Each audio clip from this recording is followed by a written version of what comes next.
honor!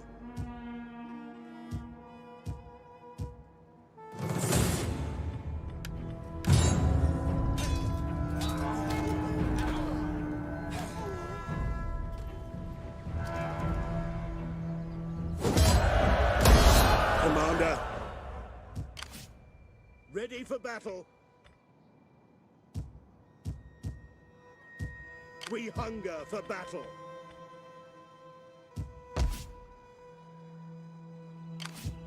Ready for battle.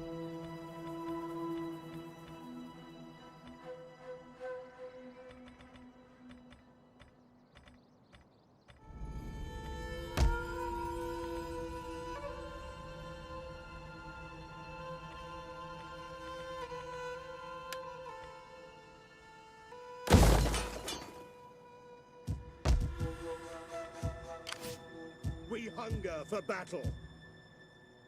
Call this a garrison.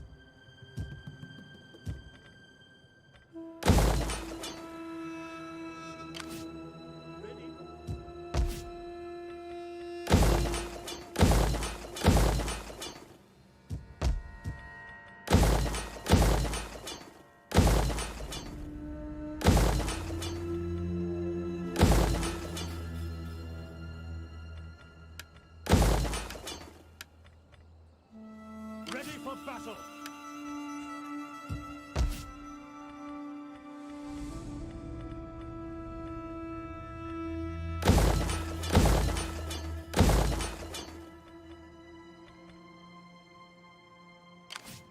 Commander, get to it, men!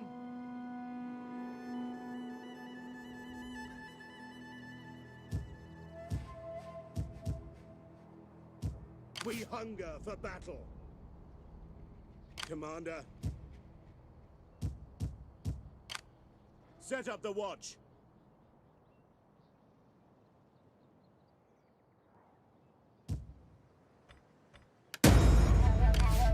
Ready for orders.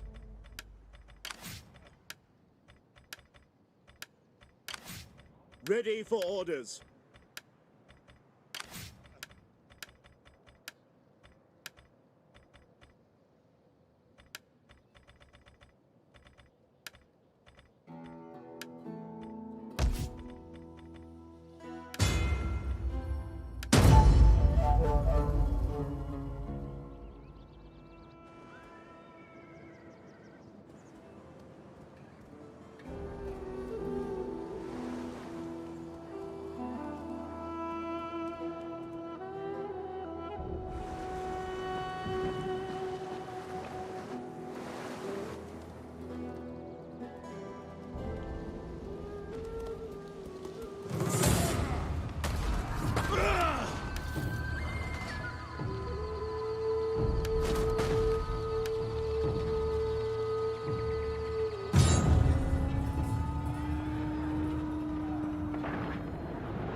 General!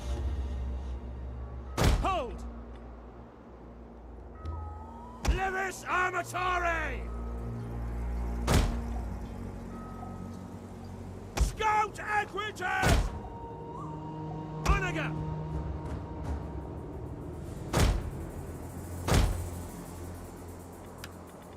Siege artillery ready!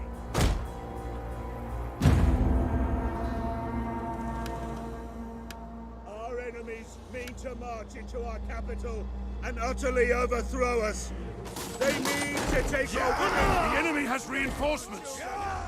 This we cannot allow. That is why we hold these walls to the last gasp.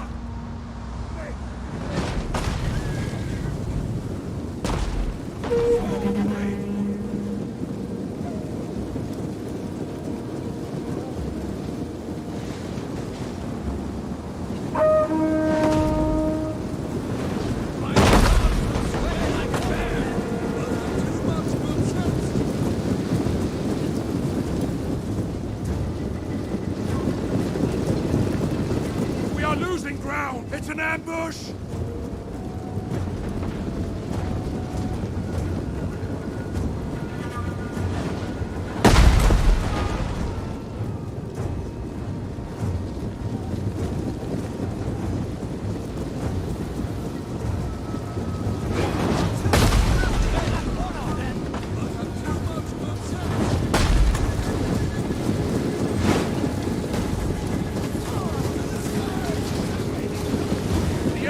Spotted!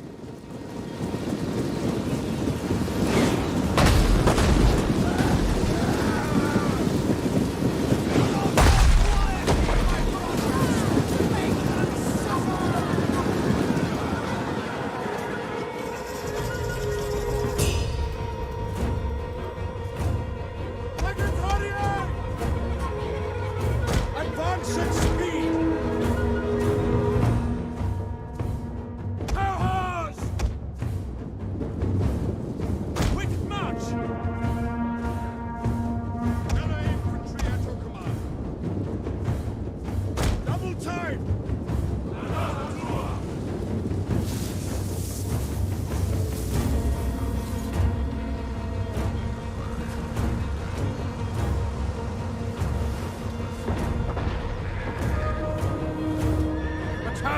Totally destroyed! Our gates are utterly destroyed!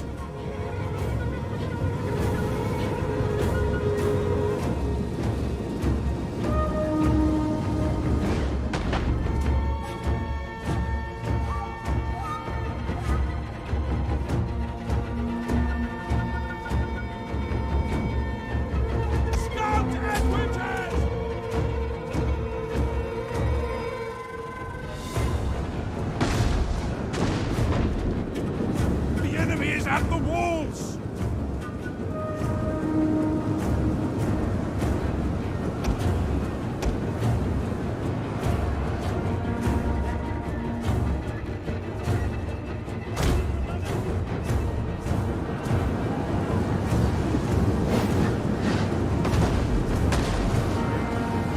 They are trying to take out our general! Defend him!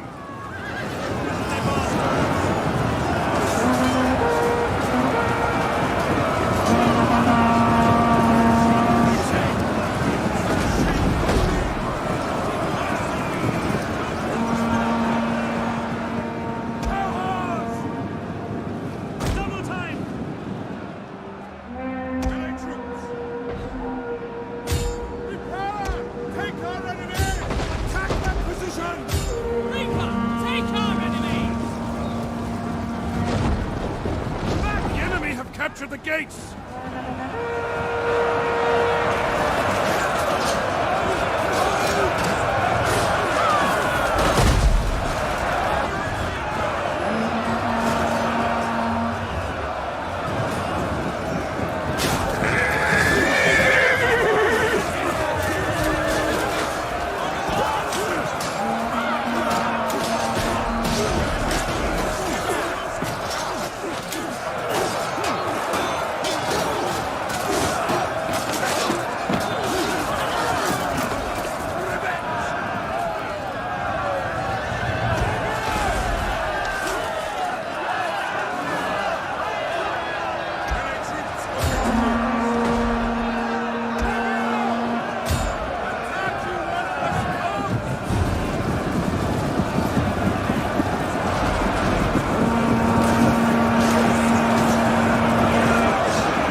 grenade!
This is a shameful display.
Our men have given up and are running for their lives.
To the battle!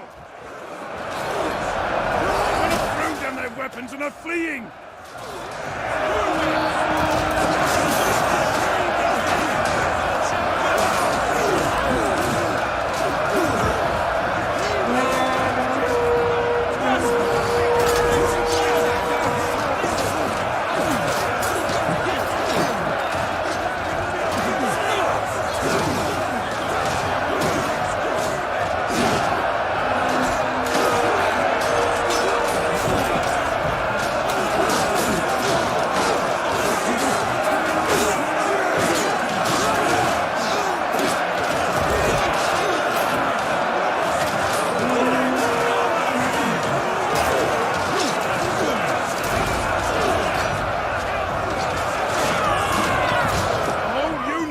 Destroyed.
I am now looking at my life like that. Like, yes, I'm upset that this guy is on the streets, but like, I have grateful you're alive. Grateful I'm alive, and I'm grateful. It's gratitude. That's everything. Yeah, it's gratitude. It's like when you look at things.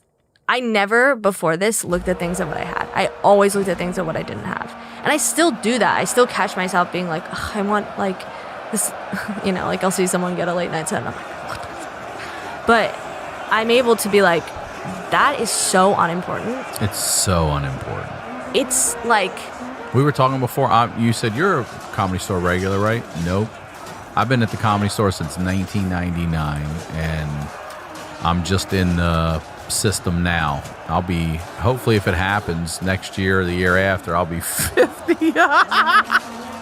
I wonder what the oldest person is to ever get past. I'm curious. Yeah. I mean, maybe you. That's maybe. A record, you know? Maybe. No, not. But all of it happens if it happens when it's supposed to happen. And that's the hardest thing to fucking learn, because also when you're, especially in this business, you're hungry and you want to get that and that and that and that. And it's not that you're greedy or anything. It's like, all right, we got that. What's next? Exactly. Because if without a next, there's nothing else, and you got to keep going and going. So the hustle and the ego and all of that, you're talking to the right person about that shit. I get that. Our game. Yeah, exactly. But this year and a half of no stand-up through a pandemic, if that didn't put into perspective, like, you don't need this. And it's not important for life. No. It is if it's your money. Sure, if it's your revenue stream, your job, it is. But in the end, you're here, you're alive. I mean, thank God you don't have AIDS or anything else from this fucking animal. Yeah. And I hope they find that motherfucker. Me too. I mean, that's like... Will you be brave enough to go to court and stuff if they get him and go and have to face him if you do? Oh, yeah.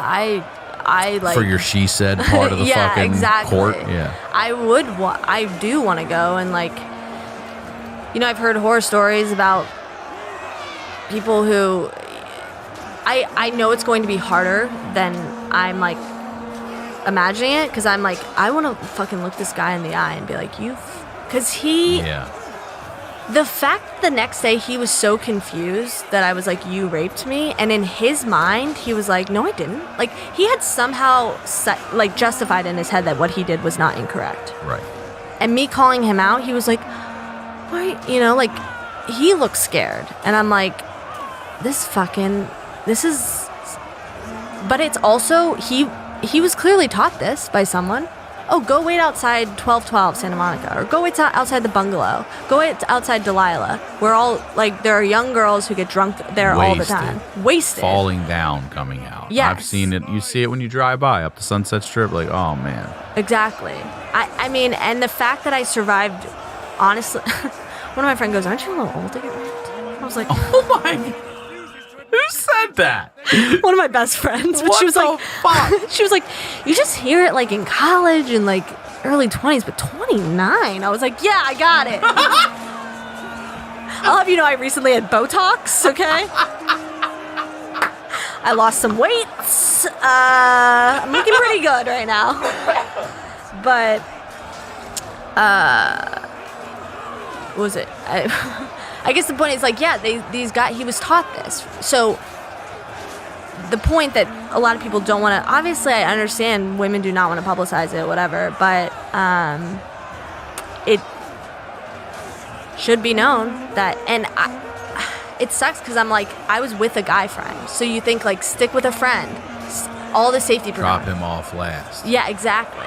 Well, now definitely. Or leave, always be with someone. Or just go back to his place and then take another one from there with him, whatever. Yeah. Exactly. And that's what should have been done, but... Fuck, I'm so sorry. Listen, I want to say this, though. I do really appreciate you coming on and talking about probably the worst thing that's ever happened to you in your life and bringing awareness, because... Look, it is. I'm telling all of you out there, check your plates, check the make and model, ask who they're there for, look at the person's face, all of that shit. I had a guy tell the joke about it. I had a guy, and we were coming back from All Things Comedy Festival in there at Phoenix a few years ago, and it's supposed to be like a white dude in an SUV, and this Latino dude pulled up with a pickup truck. Didn't match anything. He's like, get in. I'm like, no, bro, I'm not fucking getting in. Like, you're gonna bury me in the desert. That's always what I think anyway. Yeah. But yeah, check your shit. That's so scary. That's the thing, is like and a lot of times they don't look like their photo. I'm like, is this you? Right. It's like, and I had an Uber, this was years ago, but this was like 2016. I was in Sacramento I was doing a featuring at whatever that club is in Sacramento. And Punchline. No, it was the worst club in that. I know which one you're talking about by the train track. Exactly. Yeah. Exactly. Train track club. That was me. Yeah. And I got picked up by this guy, and I asked him to drop me off at the grocery store because I was going to go back to the apartment they were setting me up in. And he was like, oh, I'll just drive you back. And this is early, and he seemed like a nice guy, and I was like, okay. And he turned the Uber thing off. And I was like, oh my God, this is like, at least it's not charging me, but like I then started to get nervous. He goes, oh, are you a crazy girl? Are you crazy? And I was like, you do cocaine? And I was like, no. I was like, I guess I take an Adderall every now and then. And he goes, oh, you're crazy? And then he pulls out a gun, cocks it, and goes, because I know how to handle crazy girls. And I go, oh my God, I'm so sorry. No, that's not what I am. He's like, just kidding. And then puts it back under his seat. And he drops me off at home. My friend's boyfriend had to come to my condo, and like literally I pushed the couch against the door and made him sleep on the couch. And and I called Uber. Holy shit. Yeah, I called Uber help, and she was like, well, was he kidding? Why? He's got a gun in my face. Who gives a shit? Yeah. And it was like, I was in the back seat, and but it was like such a weird experience that I never really reported or never did anything, because I was like, who do you tell? Like, and they didn't really do anything because they didn't really know what to do. And I was like, okay. And so it's shit like that like, I mean, I was fine, and he dropped me off, and like, he's a driver, so I assume that a lot of drivers do have guns. Like, depends where you are, but like, you don't need to show it off and shit. Exactly. Yeah. So it's like, I was like, I guess maybe he was just like trying to be funny, because he knew I told him he picked me up from the comedy club, but it wasn't funny, and it wasn't a good joke, and I'm not justifying it, but I didn't report it because I was like, who do I report this to? Well, you did try to, and then the lady said, was he kidding? Yeah. And that's the end of that report. Exactly. I'm like, okay. But it's like shit like this it's happening all the time, and I think, I don't know, it just makes me really sad that they're, it's happening every night to a girl. Every night. Yeah. More than one. Yeah, and it's not. You're getting a call while you're going back to try to identify your rapist. Jesus exactly. Christ. And the amount of women this has happened. It's not just LA. It's Miami is a big spot. Chicago's a big spot. I'm sure New York probably is. Yeah. Yeah. I mean, I think I'm sure New York is a spot too, but a big spot. But for some reason, New York feels, because not everyone has a car, so it just feels so accessible in something like LA or Miami, because everyone has a car. So it's like, what are you going to do tonight? Well, I'm going to get in my car and I'm going to go rape a girl, because it's that easy. I see. And God, it's just terrifying. And it's terrifying because yes, I was a big drinker, and like, yes, I was sloppy, whatever, but like, I know girls like me, and like, there are a lot of girls like me, and I'm not saying they all need to get sober or whatever. Everyone lives their own life, but like, it's just so easy to happen, and you don't think it's gonna happen to you. And like, I do have so much privilege, and I'm so lucky, but like, that does not stop like the worst things. I was like, grew up in a cul-de-sac. Like, I did grow up like very safe, and like, you think nothing's ever gonna happen to you, and then it does, and it just like, it's terrifying. And it's just so, it all happens so fast. And the fact that I'm still alive is like, again, I'll see shit on the news, like that Gabby Petito story, the girl that went missing. And then I read this article, like the 15 most interesting people that went missing, or the 10 most interesting people. Of course, I clicked on that because I'm sick. And 7 of the 10 people were girls that looked like me. And it's like the Natalie Holloway, Natalie Holloway, and I'm so lucky that he didn't just throw me in a dumpster. You are. I think about that. That's what gives me panic attacks. And also, not to have one right now. I'm like, not to make it worse for you, but you don't remember being raped, so you wouldn't remember being killed. That's just lights out at that point in that parking lot, and you just never wake up. You don't wake up in that house. You don't have this conversation. You don't talk to your parents. I mean, that's what's crazy, is like, when I woke up, my body was like, like, it was like fighting still. And I was like, and that's this feeling of like, I need to be doing more with my life, and I need to be helping more people. And like, granted, I've been mostly in therapy and not like, you make all these. You're 29. Yeah. You're a baby. You got a long way to go yet. Oh, and I'm glad you want to help. I'm glad you want to help people with it, Yeah, I just think that like, it's just so. It was like such a terrible experience, and so almost unbelievable. And the fact that it's happening every single night is what like breaks my, like, it sounds so cliche, cheesy to be like, it breaks my heart, but it really like makes me sick. And the fact that girls feel like they can't tell anyone, or they don't, and that's makes me so sad, because if I hadn't gone to rehab, I would still be drinking much heavier. I would be a mess, because I wouldn't have processed it, and I would have swallowed it. And like, one thing I learned in rehab too is there's this book called The Body Takes the Score.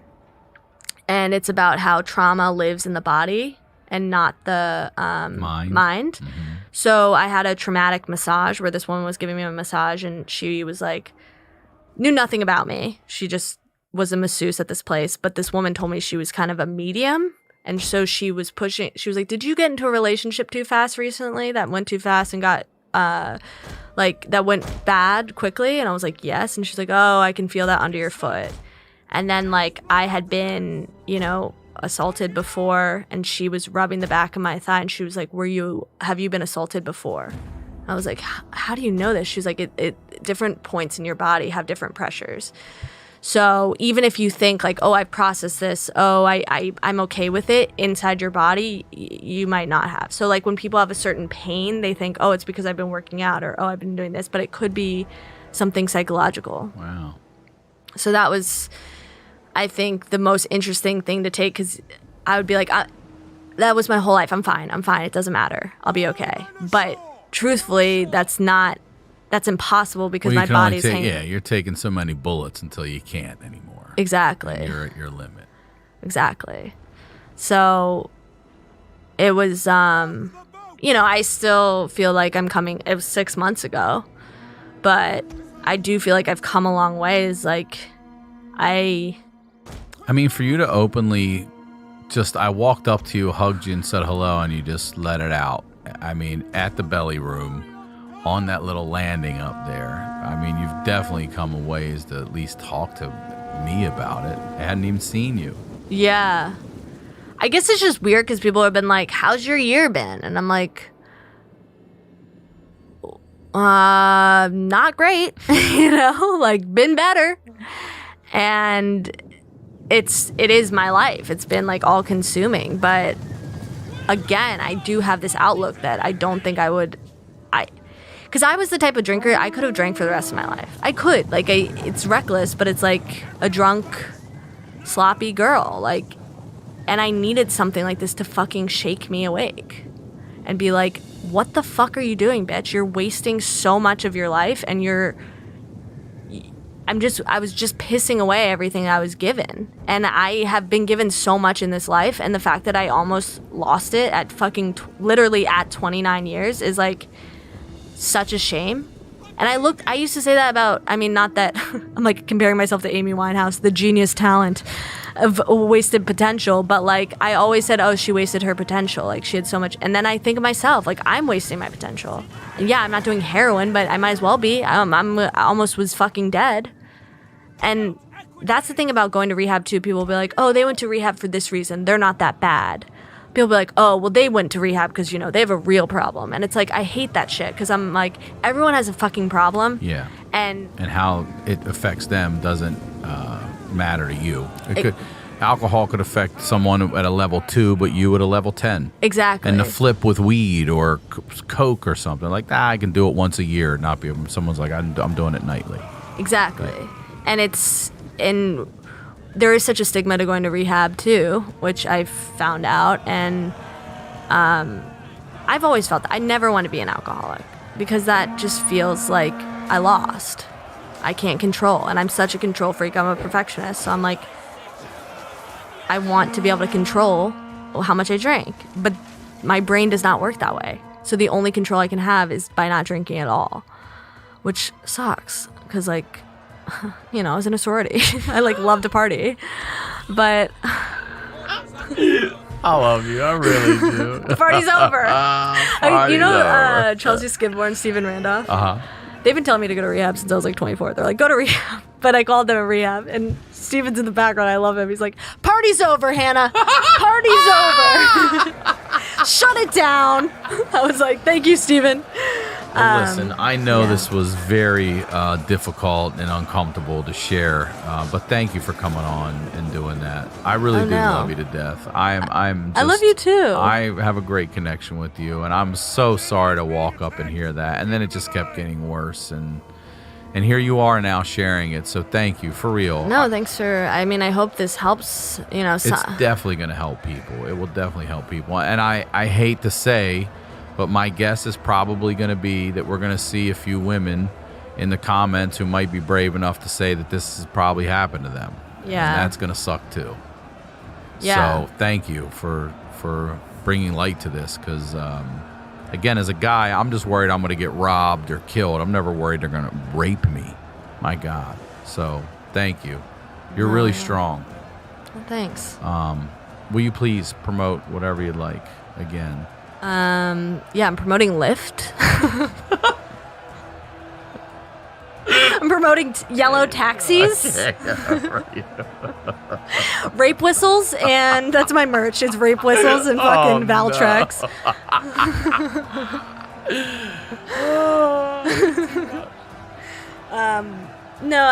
Your podcast. My podcast. Yeah, I guess I've been talking a lot about what happened, and it's different life when you're not drinking. But you don't drink. I drink, but I'm not a drinker. You know, I can drink a half a beer and leave it at the table and be like, I don't want that. So lucky. Yeah. I don't know if it's lucky, but I guess it is. It's kind of lucky. I don't know. I talk to people on this show, and they're like, if I have one, I'm having 20. And I go, I understand. I get it now, because I've talked to so many people who say my body doesn't shut that. I don't have a stop or an off switch for alcohol, or some people are food, you know? Yeah. So I get it, but thank you for coming on. No, thanks for having me. I really do appreciate it. And as always, Ryan Sickler on all social media, ryansickler.com. We'll talk to y'all next week. Stay safe out there.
This episode of The Honeydew is brought to you by Omax Cryofreeze. More on that in just a minute, but before that, I want to let you know about some dates. I'm coming out there, y'all.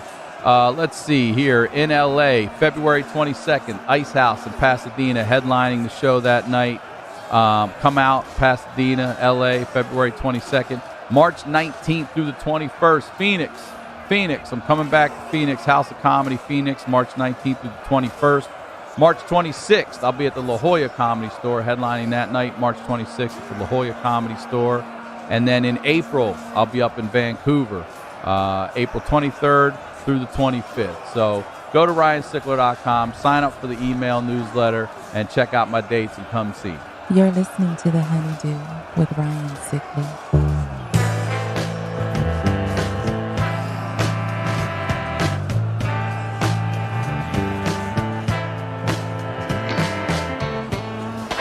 Welcome back to The Honeydew, y'all. We're over here at Studio Gene's doing it at your mom's house. I'm Ryan Sickler. Ryan Sickler on all social media. RyanSickler.com is where you can go to find out all the information you need to know about me. The show here, TheHoneydewPodcast.com. Links are there for everything. Sign up for the website. Go check out my dates coming out there to see you guys this year. And just excited to keep this thing going here at YMH Studios. Make sure you subscribe to the YouTube page. Happy to have this guest back on here to highlight some lowlights with us. Return guest, the boss, y'all. Tom Segura, everybody. Oh. Welcome back to The Honeydew. Tom. Thanks for having me again. Teddy Fresh. Teddy Fresh. Teddy Fresh. That's tight. That's a good line of clothing right there. Yeah, thanks, Ethan and Ela. Yeah. All right. Teddy Looms, man. That's what I thought. For real, I thought you had a Teddy Looms line of clothing for a second. And if you did, that's what he would call it, too. Teddy stay fresh, man. And the colors would just be opposite. I have a lot of happiness inside. That's what he would be doing, is like, He's probably in therapy, and they're like, you need to embrace colors and patterns, you know? You have so much darkness in your life. And Teddy would be like, oh, I created some palettes. The satisfying. Yeah. Joyful spring color. You texted me yesterday that every kiss begins with K. Dude, I laughed out loud when I saw that. I just started laughing. Christina, she was like, you guys, we saw a commercial, and she goes, every kiss begins with Kate. And I was starting to laugh, and I was like, she goes, only you and Ryan thought that was the funniest fucking thing ever. I was like, everybody does. She goes, nobody understands why you're laughing. Why would that guy be singing that jingle to himself? Is Every fantastic. kiss begins with K. And that high pitch with an S on the end. And ending, throwing the unnecessary S on it. When people say that about, names like, oh, you mean Ryan Sickler? Ryan Sickler. Yeah, my friend. Yeah, that's my friend. Yeah, Sickler's is a good guy. Well, we have some good stuff to get into today. So before we do, please plug everything. Plug it all. Plug it all. I'm going back to do some clubs in 2020. Try to figure out some new shit. I'm doing dates in Spanish, all Spanish shows. Are you really? Yeah. So they're all at tomsegura.com. I have some club dates. The tour ends. My last tour date's the 25th in New Zealand, and then it's all back to the clubs, man. Try to figure out a new hour, and then let's see. Oh, I'm doing a podcast in Spanish. Yeah. So it's Tom Segura in Espanol. That's on my personal YouTube page, YouTube/Tom Segura. And yeah, man, we're just doing, we're pumping out podcasts here, dude. So A lot. Yeah. Everything going on. Look at all these days. Yeah, doing Vegas. I have a Vegas deal at the Mirage this year for 2020. Yeah. So if you want, I'm going in March, May, and then I have a couple other ones coming up. But I'm hitting a couple clubs, Dayton, West Palm, etc. So Brea, hit it up, tomsegura.com. That's great.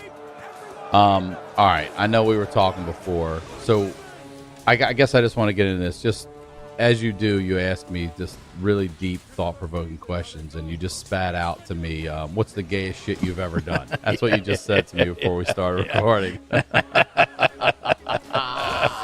Yeah.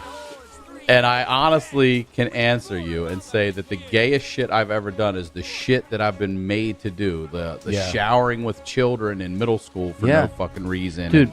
And, No one coaches you up for get ready to be publicly exposed. No. As a kid, this is the shit that was, first of all, that shit was horrifying. I was on the swim team from being from 7, 8 years old through, let's say, maybe 10 or 12. It wasn't that long, but that age, and you're done swimming, they're like, cool, go shower now. And you're like, I was just in the water. yeah, I mean, but also, I remember being 8 or 9 and swimming at a public pool, and you go to change, and there's a 16-year-old, and you see hair on his dick. Yeah, and the you're hair blows your fuck. mind. When you Yeah, first and you're see like, it. I don't have any hair. I just got this little dick and nothing to hide it under. It's terrifying. When I got to high school, I was in high school in the Milwaukee area, and that was a big public high school, and showers were just, that's what it was. It's still kind of unnerving to shower, I think, with other kids you're in school with. But especially at that age, there's something to shower. I remember going into the gyms that I belonged to in my teens or early 20s and seeing these guys that have balls hanging down there. But at that point, they didn't give a fuck about anything. No. But at that age, 12, 13. Terrifying. I remember doing basketball practice in middle school, and people just would hide behind shit to change. Yeah. Yeah, they would walk around, they would find a locker sticking out, go behind the locker, change there, come out fully dressed. Right. What'd you Superman keep back shit. there, man? They had a closet back there or something. I got a locker back. Yeah, but that's how terrifying it was to be naked. And then you have these old, PE teachers who are like, what's wrong with you guys? Just change. I don't know, man. You guys come from the Porky's days. Yeah, you this know what I feels mean? weird. When that shit was going on back No then. one's when doing people this wore yet. jock straps just to wear a jock strap, Yes. Yes. But it couldn't have happened to a funnier person for me. One of my best friends still, his name's Matt Schilling, and in middle school, that's what they would do. After every gym class, you had to get in the shower. And it was a big open room like this That's with how just they are. heads on the wall. With- You had 20 of them in a circle or whatever it is. And then you had to go in, and then the teachers would stand at the door, watch you. Yep. On top of already everything that's going on in your head, and then hand you the towel when you get out. So, alphabetically, SH. There's some teachers loving that, man. Love it. Yeah. SH, SI. He's the cubby next to me in gym class. Everything's alphabetical. So he would strip down naked. He would stay bent over. He'd run bent like this, trying to cover his dick the best he could. Sprint into the shower. He would do a circle, a lap, just a lap. Would get his back wet real quick, and he'd grab that towel and get the fuck out of there. That's funny. Because we had one great white shark, and his name, I'm just going to say his first name was Marlowe. And I'm not going to say his last name because he got into some shit later that I could end up dead. For a second. Everybody knows Marlowe.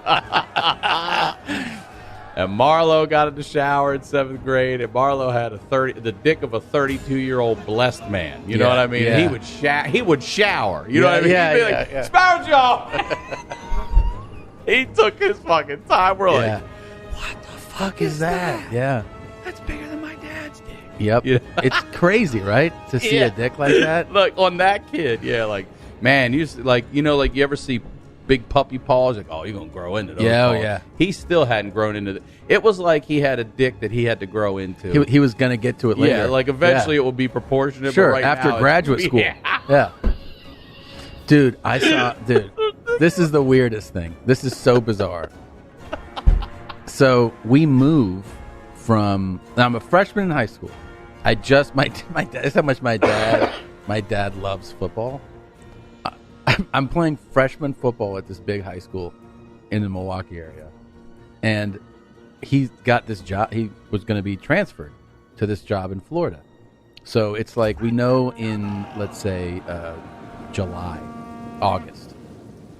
He's like, well, we're moving. I'm like, oh, okay. He's like, let's see. Football ends in November, so I guess we'll move at the end of November. I'm like, we're staying here just for freshman football. Really? Yeah. He's like, we can't leave during football season. I'm like, you're crazy. So freshman football. Yeah. So we go 0-9. Nah, Yeah. even after 0-7, he stayed. Yeah, we're the worst team. And then, so I transferred. Now I transferred to this school in Florida, and they have spring ball, right? Spring football. So I'm on the varsity team, a freshman year, but going into spring ball. So, and it's my first of all, I'm new, and I'm an underclassman. I'm a freshman. We do our first practice, and we finish, so we're changing, taking shirts and your helmet, you're putting up, and then I'm watching people go to the shower, and they're upperclassmen, sophomores, juniors, and seniors, and I'm watching them all go I'm standing at my locker, and I'm watching them, and they're all going to the shower area in their boxers.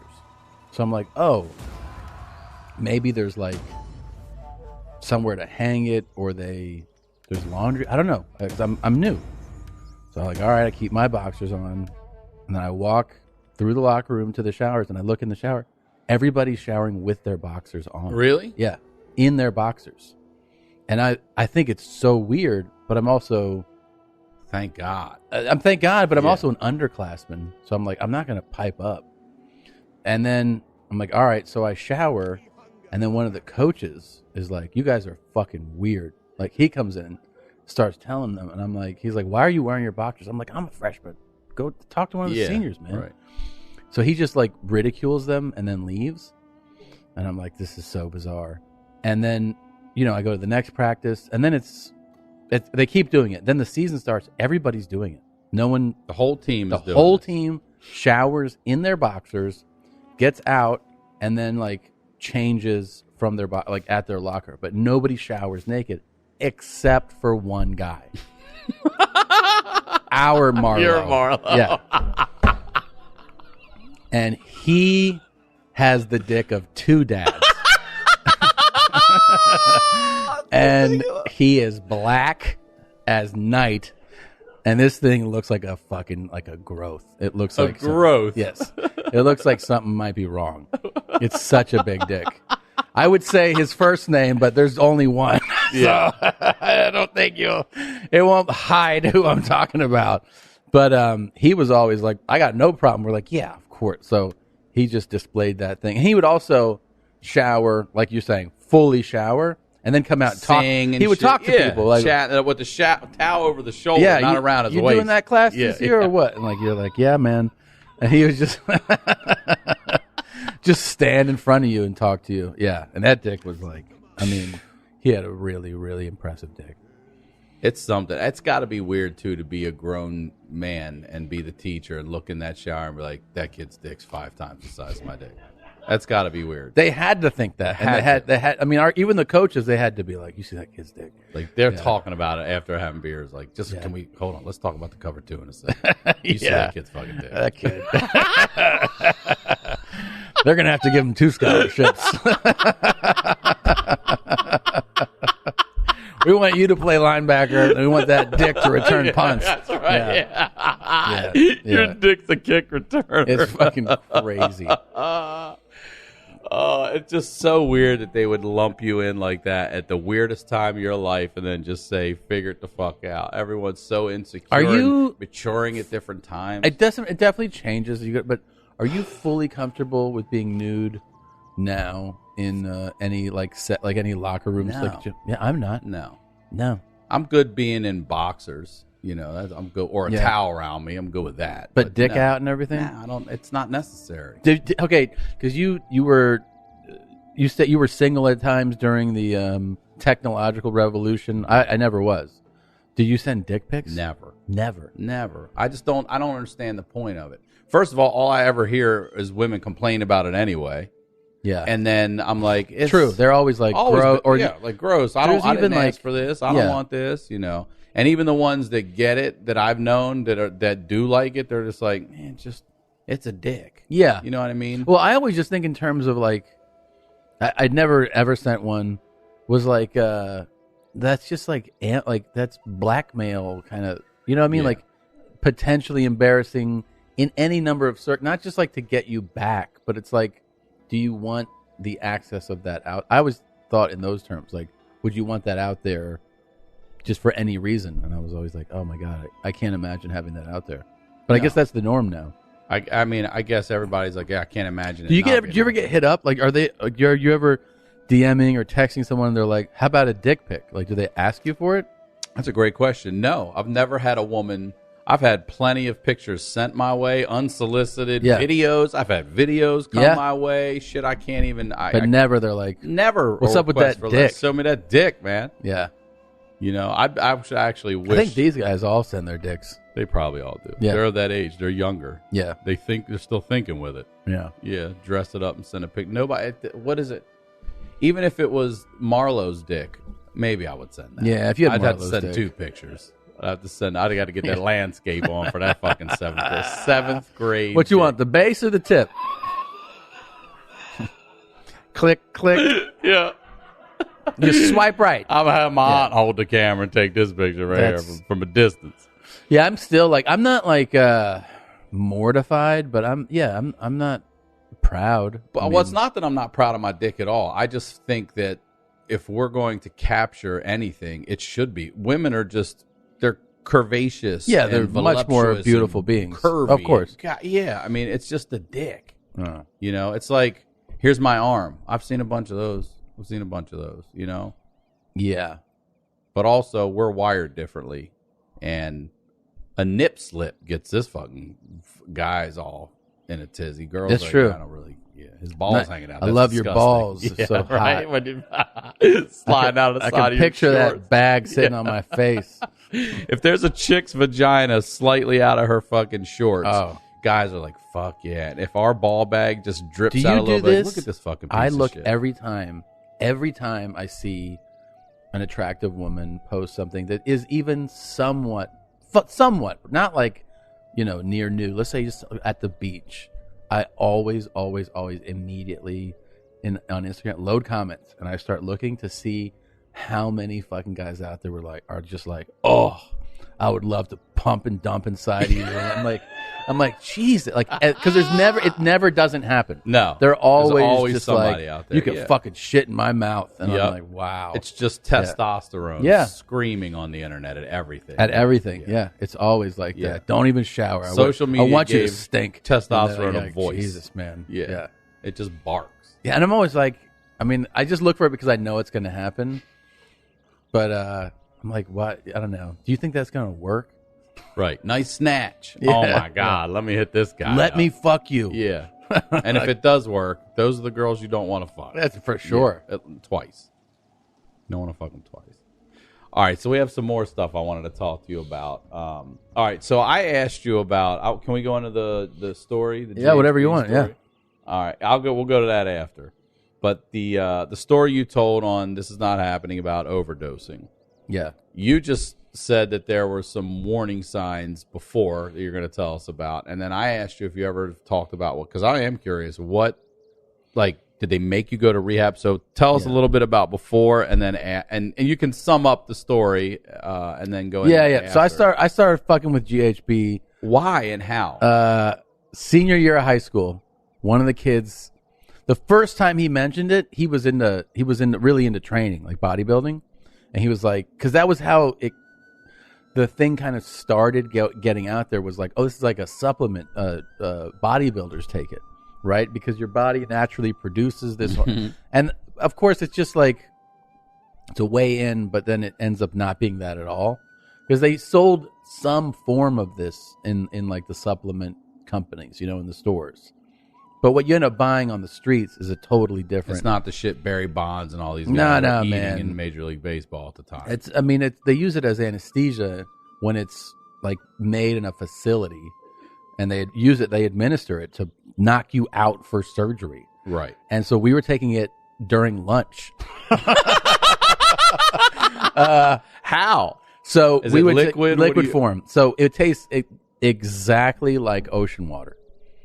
So it was just like tastes like salt water, but we would always take the same dosage, which is you'd get a bottle of water, 20-ounce bottle of water. You screw the cap off, you pour it in the cap, and shoot the cap. That's it. That's it. That little bit and That cap? little bit would fucking hit you quick. But too. are you with that amount? Are you microdosing? Or is that like a full? That's what all I ever heard was the right amount to take. No more, no less. Like take that and you will be fucking chilling. And you're doing that at lunch. Doing that at lunch and then going to the second class, like the second is half what, of classes. after lunch?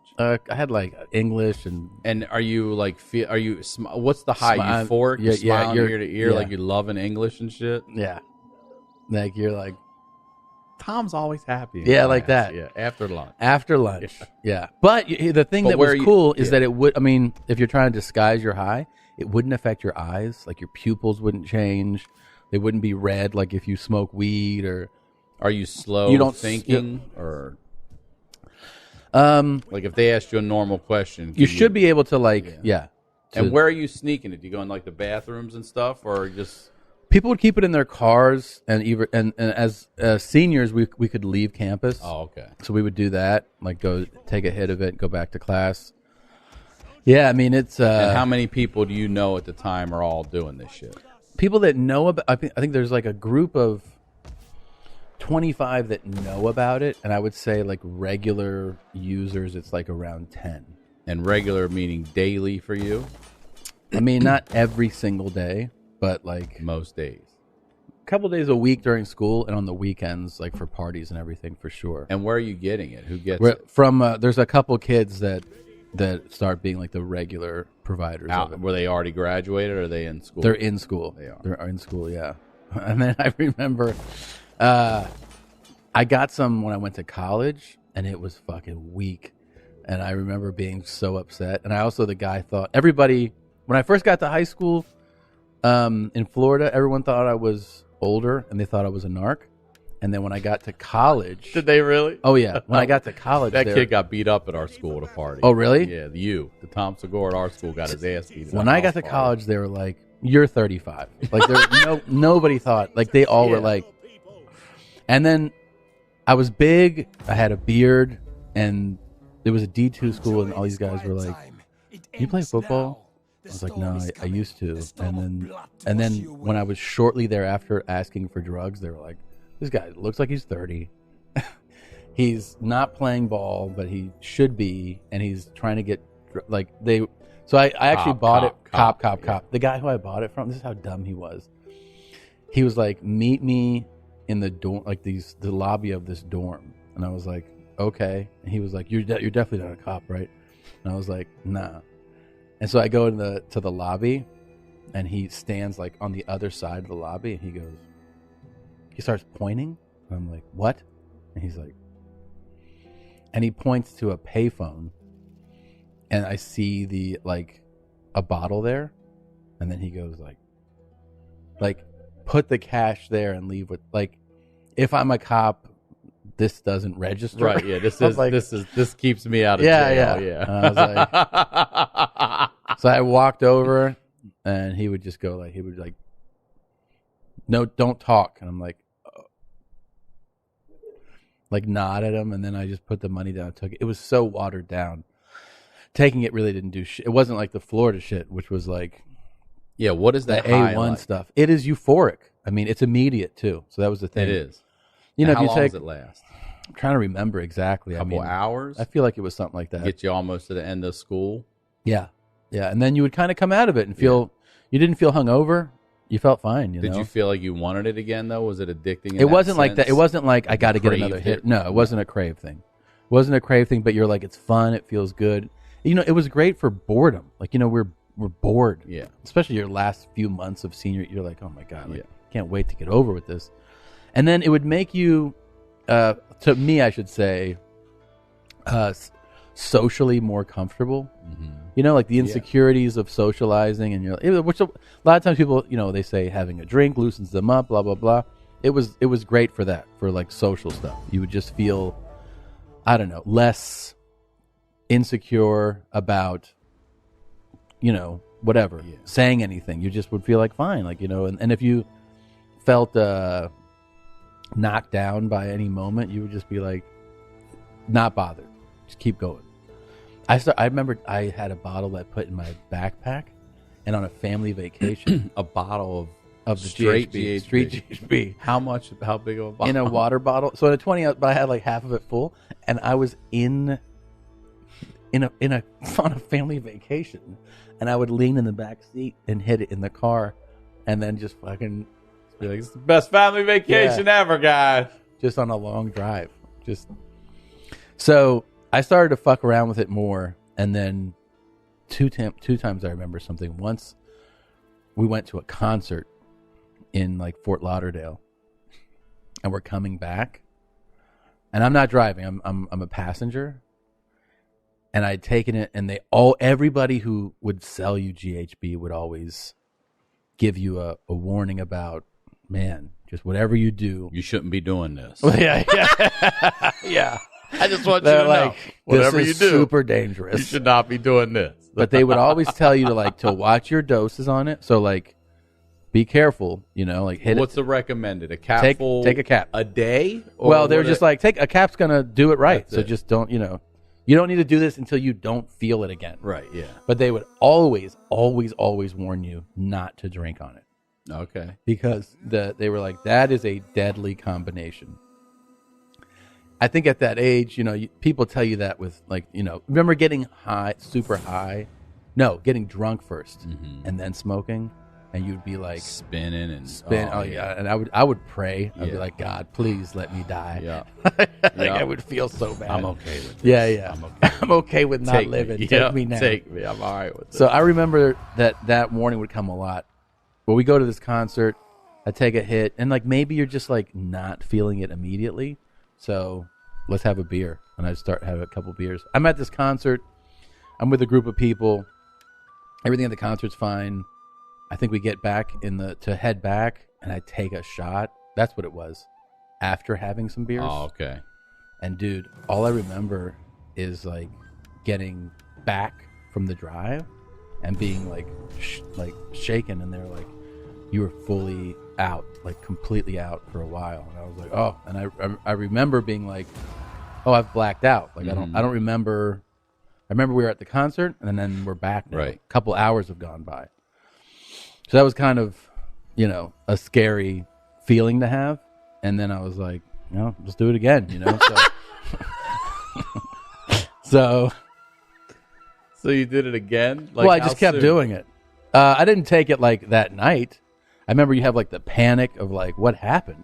Blacking out is terrifying kind of feeling. Yeah, it's awful. So, And people are filling you in on what you did and your life in that 2 hours. Yeah, it's Yep. scary shit. so this was one that this was a good warning I should have paid attention to. The first one? No, the second one. And none of the warnings about these guys going, hey, pay attention to your doses. He had a lot of warnings. This was a real warning. I was in it was senior prom. I go to prom, and I remember I went to prom with a girl. I got invited to go to a different school's prom from a girl the year before, and I remember they were good girls, and they're like, we're gonna go and like watch a movie, and then we're gonna like fucking do artwork or something, like make. I was like, what? And they're like, what do you want? I was like, drugs, Yeah. drink. The fuck are you talking about? And I realized like they were just like good, wholesome kids. I was like, you guys are such fucking losers. So I want to black out and forget we ever had this I feel, conversation. oh man, I feel like I met one of their mothers, and I feel like she knew. Like she looked at me and she was like, "Are you gonna go over to like the lemonade party after this?" I was like, "No." She looked at me like, "I know what you want to do." But, anyways, so we're at prom with my date, and like all the kids that party are like, we're going to this house and this house. This house has all the booze. This house has the weed and blah blah blah. So I'm like, all right. So we leave the official party, the official prom party. We go to the house party, and then I get a hotel room. I take the girl I'm with to the hotel, and she had done it a couple times. And I remember I picked her up, and her mom or her dad was like, have her home by like, let's say 2. So I'm like, all right. We go to the hotel. We've been drinking. We do GHB. We're screwing around, and then, dude, we black out. Both of you. Both of us. That is scary because we come to, and I'm like, I know that I've been out, and thank God she's okay. But it's now like 3. Oh, shit. Yeah, and I was like, fuck. And we both had blacked out. So I remember this also keyed me in on something else. I'd take her home, and I remember that I was super embarrassed that I had I had stayed the time I was supposed to drop her off. So I was like, just get in there. Yeah, I'm not even walking. I was like, I'm not walking up. your ass I'm up gonna there. slow roll by your driveway, girl. Hop out real quick. I was terrified. And like as she got out of the car, I was like, her mom called me the next day. I'm sure. Yeah, she called me and she gave me shit about that. I remember she was like, you didn't even walk her up to that. I was like, because you were mad. So she was like, I am. It was embarrassing. But it was a small school and a small community. I made sure to have a cover story about where we were. So I was like, we should just we can't tell people we're in a fucking hotel, doing drugs and fucking Yeah. it's a crazy thing to tell people. So just saying that we were at the beach, because the beach seems like a little more innocent and people make out at the beach. It's fine. It's not as. So we told right away, where were you? We were at the beach. We started telling everybody. The next week, the vice principal of the school calls me in, the dean of students, whatever he's called, calls me in, and he's like, I know what happened last weekend. I'm like, what? He goes, I know. And I'm like, how do you know? He's like, don't worry about how I know. I know that you were at the beach. And I was like, what? But it told me that somebody like in our circle was telling school administrators. Yeah, to the top. Yeah, and he was like, and I know I know you're taking shit. I know you guys are fucking around. Yeah. And I was like, Really? He's like, just knock it off now. And I was like, all right, man. And he was like, I'm trying not to go to the beach again. He tried to like, he left me with like a movie villain line, you know? He's like, I'll see you at the beach. You at the beach. Yeah, I was like, okay. But that means that like one of our friends, Yep. Had Your inner actually- circle. yeah. Is telling the top. the top people. And what are they getting out of it, though? I have no idea. Right? Yeah, I have no idea. And then that was, so that would have been like, let's say May. The second blackout. The second blackout was like May. That's when prom probably is. yeah. Yeah, we graduate in June. And then Thanksgiving break, freshman year of college is when I OD'd. Damn. Yeah. 2 nights after Thanksgiving. And then so I know you told the whole story. You got to go see that on. It's on comedy. YouTube. It's on YouTube. Yeah, It's called This Is Not It's Happening. before they did the series, though, wasn't it? It was just As for the digital. internet. Yeah. Yeah. So you told me you you woke up to a priest in your room. Well, I woke up to one of my neighbors. One of my classmates' mother was a doctor. Or she found you? No, but she was like working the hospital that night. I see. So she didn't actually work on me. They were like, just put a familiar face in front of him. Mm-hmm. So when I came to, I'm looking at like ceiling lights, and then she leans into frame, and she was like, I was like, oh, like doctor, you know. So I recognize her, but I'm also all tubed up and restrained. And Oh, then they had you strapped they had down? you strapped because you'll try to pull the tubes out. Yeah. And she was like, I remember she was like, hey, it's me. You're at the hospital and you overdosed. She goes, you overdosed on drugs. That's what she said. And I was like, like, oh, fuck. And then it was my parents. Then they like leaned into frame. And I was like, because in my head, I was like, I wonder if they know. And they had a vigil going on? There was a candlelight vigil. In the room? Or Not like in the room. Separate in room? the separate area. And people were lighting candles. Yeah, they come in and light candles and pray. And they're like, he's going to die. Yeah. Yeah. Yeah. If you wake up to that, you're so close to I the was other like, side, dude. oh, shit. I mean, I was like, I remember just closing my eyes, being like, can this go away? Like, is this a dream? I thought it was a dream for a second. You know? Yeah, because it's like, it's so I'll bet. bad. You know, it's like it's like somebody being like, you're going to have to go to prison for a while. You're like, what? Yeah, it's like, that's how, dude, I remember that. I mean, I come to, they kind of ask me questions. I'm also vomiting the whole time with tubes in because they're pumping liquid charcoal into your stomach because that does something where it like makes the whatever chemicals Absorbs it or something. and then you can't digest it, so you vomit. Oh, So I it's see. like You a throw it thing up. that, yeah. And all the blood vessels in my eyes have ruptured, so they're all red. Damn. They're red, not just the whites of my eye, but all around here, everything ruptured because you're vomiting so violently. Right. So like you're just puking, and then a couple days later, they moved me from whatever, that's like the emergency, then to ICU, and then to like a regular. I'm in the hospital like 5-6 days. Damn. There's little things you remember. I remember my dad when I was home. He's like, "I'm glad you're okay," and I was like, "Yeah." And he's like, "That was this and that," and I go, "Yeah." And then he's like, "You know how much that hospital stay cost me?" I was like, "What?" He's running a number. Yeah, by he you. was like 22 grand. I'm like, and then I'd be like, "I'm sorry." He's like, "Oh, that's not why I said it." I'm like, "What do you?" Why'd you say Yeah. that? Yeah. And he's like, "Just want you to know." I'm like, "That I cost you some money?" $22,000. And he's like, "Yeah."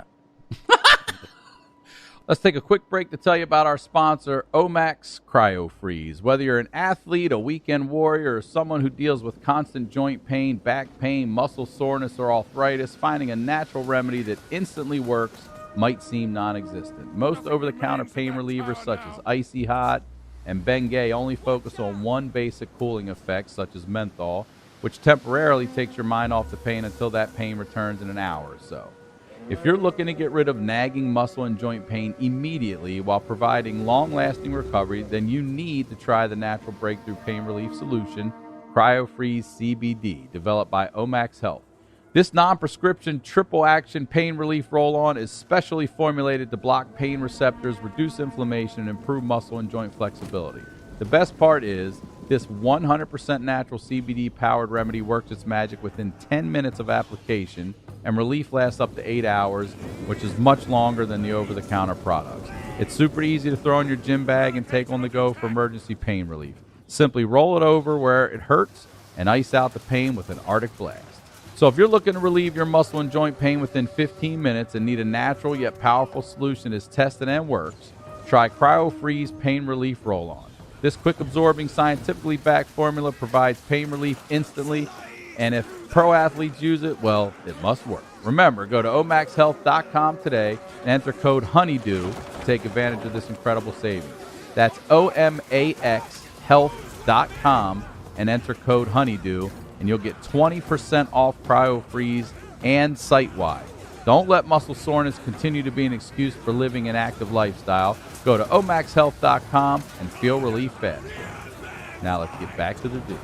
All right, so what is there any like court-ordered rehab? Is there any mandated rehab? So What my happens? parents, You in get their, out. in You their can't just let it defense, go. no, in their defense, look, my parents are doing the best they can, and they're just, when like we are party kids, I would say, like my sisters and I, like that's what we end up being. Like we go to parties and we're drinking and doing, and they're not that type. They're like more squares. They're just more clean cut.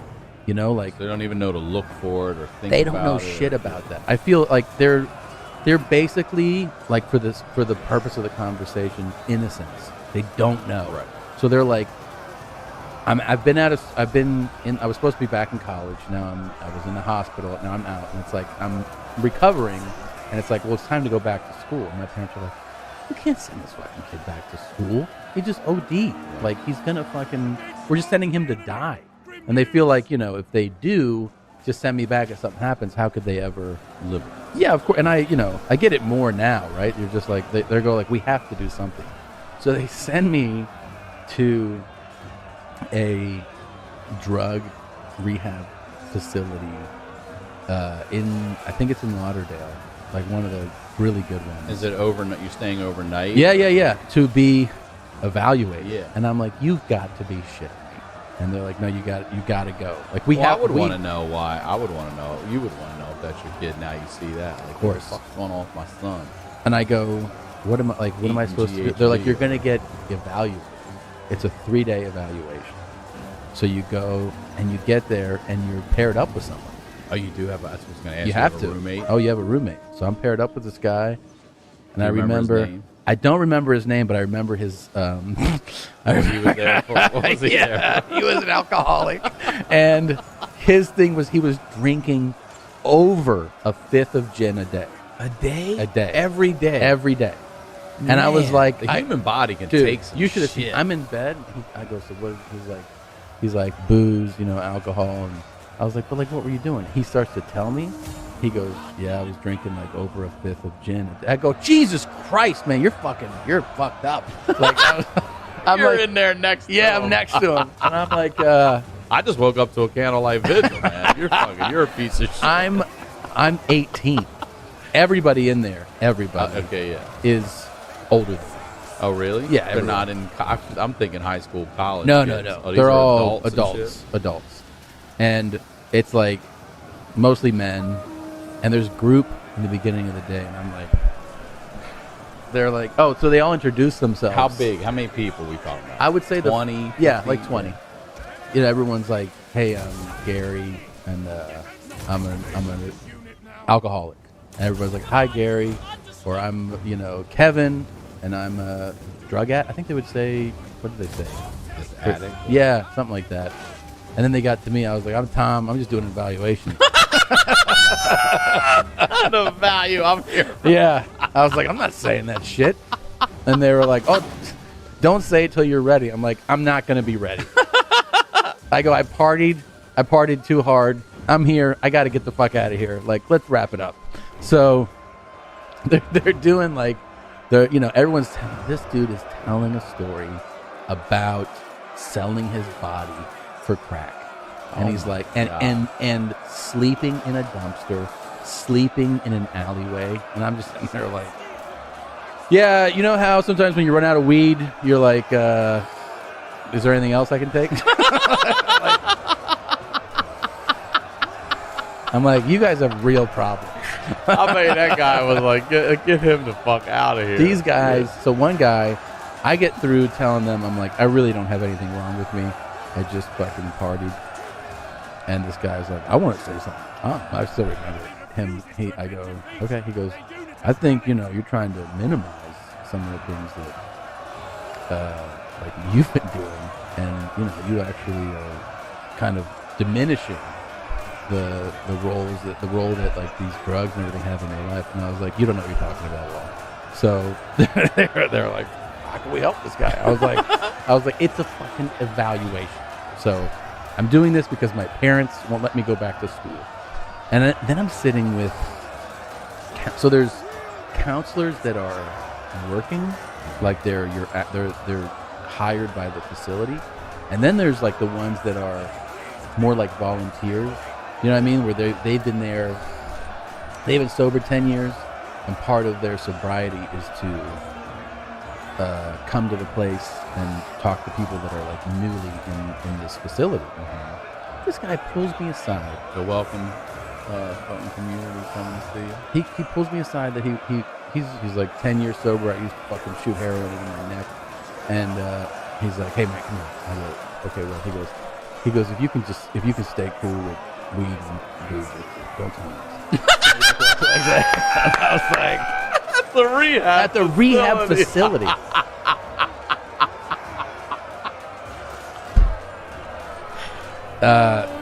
Another guy tells me the same thing in an office.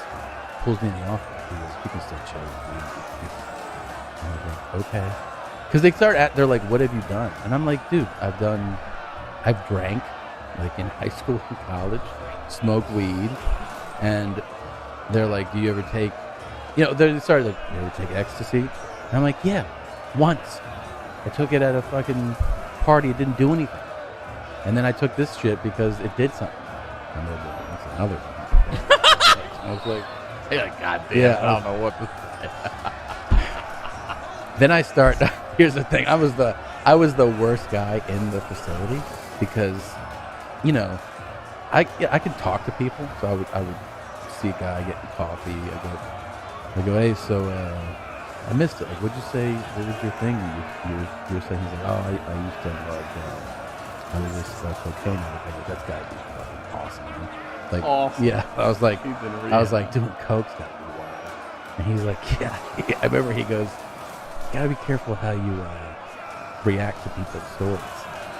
And I go, "But I want to know what it's like to be like on coke and heroin." God, you're getting the drug all riled up in his body. Yeah. He goes, "What you're doing right now is it's called getting me high." It's called I need some coke. No, I remember the phrase. It's called romancing the drug. And I was like, "What?" He goes, "When you talk about it in these terms that you keep talking about, like how it must be great." He goes, you're romancing the drug so that like somebody like me starts who loves it goes, "Oh, it is awesome." Instead of, just, I don't want that a part of my life. I was like, "Oh yeah, I'm not an addict, so I don't think like you." But you said you missed GHB. You said, "I miss it." No, I was like, that was fun. But if you could, let me ask you this. If there was no repercussions, nothing serious. If the repercussions of GHB were that of weed, let's say, yeah, it just fades or whatever, you don't black out. Yep. Would you do it? I mean, if this is it right here.